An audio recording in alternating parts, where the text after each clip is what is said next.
सुमित जी, क्या ईरान के लिए हॉर्मूज सबसे बड़ा गेम चेंजर बन सकता है और यही वजह है कि ईरान वहां पर अपनी पकड़ किसी भी सूरत में कमजोर नहीं करना चाहता? देखिए, हॉर्मोस के तीन फायदे। अमेरिका के लिए हॉर्मोस से ज्यादा फर्क नहीं पड़ता, उनका ज्यादा तेल पानी वहां से जाता नहीं, 1% जाता है। हॉर्मोस से मिडल ईस्ट की कमर टूटती है, पूरे जो मिडल ईस्ट हमारा जो आसपास के देश है उनकी कमर टूटती है। जी। हॉर्मोस से भारत इत्यादि कंट्रियों में जो तेल पानी हमारा आता था वो खतरे में आ गया। तो हाँ। ईरान के दो सट्टे हैं, कहता है एक तो हॉर्मोस मैंने बंद कर दी, यानी कि वर्ल्ड की अर्थव्यवस्थाओं पे झटका लगेगा। और अगर आप यूरोप की अर्थव्यवस्था को स्टडी करें, वो तो वैसे ही मरी पड़ी है। उनके तो यहाँ तक पानी हो तो डूबने की, मतलब यहाँ होंठों तक पानी है, थोड़ा हाँ। और पानी के तो यूरोप की काफी अर्थव्यवस्था परमानेंटली डूब जाएगी। अच्छा, भारत तो फिर भी मजबूत है, माता रानी की कृपा हम पे, बड़ा महाकाल की अनुकंपा रहती, हम तो मजबूत है फिर भी। अब यूरोप की हालत खराब है। अब दूसरा जो ईरान का सट्टा है, भाई देखो जो आसपास, देखिए स्ट्रेट ऑफ हॉर्मोज के आसपास ये पंपिंग स्टेशन है जहां से तेल भरा जाता लादा जाता है ताकि वो बेचा जाए। ये कह रहे हैं मैं पूरे ऑयल फील्ड्स को, पंपिंग स्टेशन को उड़ा दूंगा। तो एक स्ट्रेट ऑफ हॉर्मोज बंद, ऑयल फील्ड्स और पंपिंग स्टेशन को उड़ा दूंगा, यानी कि पूरे मिडल ईस्ट की तेल बेचने की क्षमता को मैं खत्म कर दूंगा। तो भाई परिस्थिति सोचिए, पूरे मिडल ईस्ट का लगभग 60, 70, 80% तेल मार्केट से विलुप्त हो गया। ठीक है जी। अब तेल की कीमतें कहां जाएंगी? तेल की कीमतें जाएंगी 110, 120, 130, 140। गरीब मुल्कों का दिवाला निकल जाएगा, अमीर मुल्कों की अर्थव्यवस्था पे चोट पड़ेगी। दुनिया की अर्थव्यवस्था में कोविड से बड़ा आघात होगा।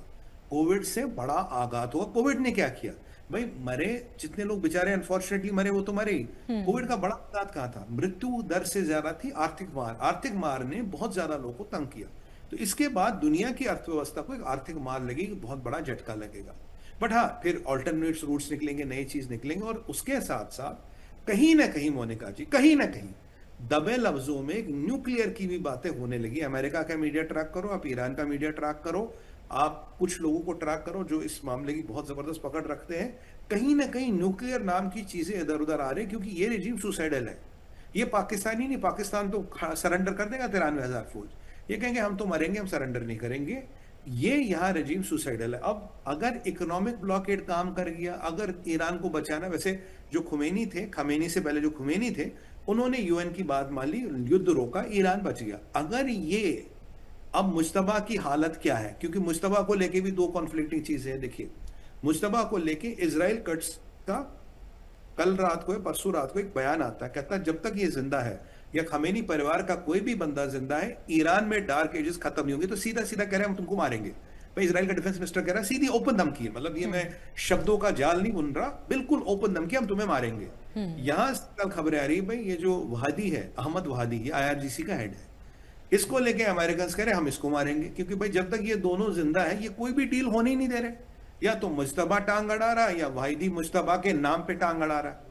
तो अगर डील को करना है, इन दोनों का एलिमिनेशन करना पड़ेगा। तो क्या होगा, कैसे होगा? क्योंकि अगराची के तो हाथ पैर बंधे हैं ना। गिलाबाफ ने थोड़ा लाइन पार करने की कोशिश की, साइड कर लिया, और ईरान में आदमी कब गायब हो जाए या कब निकल जाए किसको पता। तो इसीलिए अगराची के हाथ पैर बंधे, ये दोनों जिंदा, डील होगी नहीं। और ब्लॉकेड के बाद क्या होगा मोनिका जी? ब्लॉकेड के बाद भी युद्ध होगा, और भयंकर युद्ध होगा। क्यों? देखिए, जब आपको लगा मैं तो गया, मेरी सत्ता गई, मेरी कंट्री की, मेरा सब कहता यार अब देखा जाएगा, चल पूरा हमला कर देखा जाएगा, तो ब्लॉकेड युद्ध को केवल टालता है, ब्लॉकेड युद्ध को खत्म नहीं करता। अगर आपकी किस्मत अच्छी है, इन्होंने सरेंडर कर दिया, ये नेगोशिएशन टेबल पे आ गए, तो आपका ब्लॉकेड काम कर गया। नहीं तो ब्लॉकेड तब भी युद्ध करेगा। अगर मैं ट्रम्प के परिप्रेक्ष्य से देखूं, तीन परिस्थिति। पहली परिस्थिति, मैं अभी पतली गली से निकल लूं, अपना हिसाब किताब उठा लूं, निकल लूं, तो मिडल ईस्ट पूरा बर्बाद, इकोनॉमिया बर्बाद, स्टेट ऑफ हॉर्मोज बर्बाद, अमेरिकन का काम हो गया फिलहाल 10-20 साल के लिए, मसला टल गया। दूसरा, और ईरान फिर 101% न्यूक्लियर बम बनाएगा, और 101% यूज करेगा, क्योंकि ईरान कहता मैं बनाऊंगा भी और मैं यूज भी करूंगा, उसमें कोई डाउट नहीं है। इतनी पिटाई के बाद भी न्यूक्लियर पे कॉम्प्रोमाइज ना करने का मतलब क्या? न्यूक्लियर बम किस लिए चाहिए? इसराइल पे डालना है, मिडिल ईस्ट पे डालना है, अमेरिका पे डालना, जो भी लोग मारने हैं। तो पहली स्थिति तो ये। दूसरी स्थिति है ब्लॉकेड। ब्लॉकेड अगर आपका काम कर गया, और मैसूद पजिस्किन जैसे लोग हैं तो वो तो आ जाएंगे टेबल पे बात करने के लिए, पर क्या वाहिदी और मुश्तबा आएगा? वो इस चीज को समझाता कि वाहिदी और मुश्तबा निशाने पे क्यों, एक इजराइल के, एक अमेरिका पे। तीसरा विकल्प जो सबसे इंपॉर्टेंट है, अभी युद्ध कर लो। अभी युद्ध करोगे, एटलीस्ट उनके पास गोला बारूद, तो वो युद्ध तो करने की कोशिश करेंगे।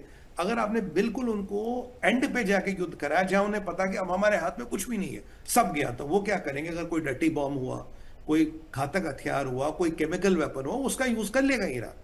ये आप मान के चलिए उसका यूज करेगा, और उसका इम्प्लीकेशन क्या होगा? फिर मान लीजिए अमेरिका पे, इसराइल पे यूज किया, इनके पास भी विकल्प है।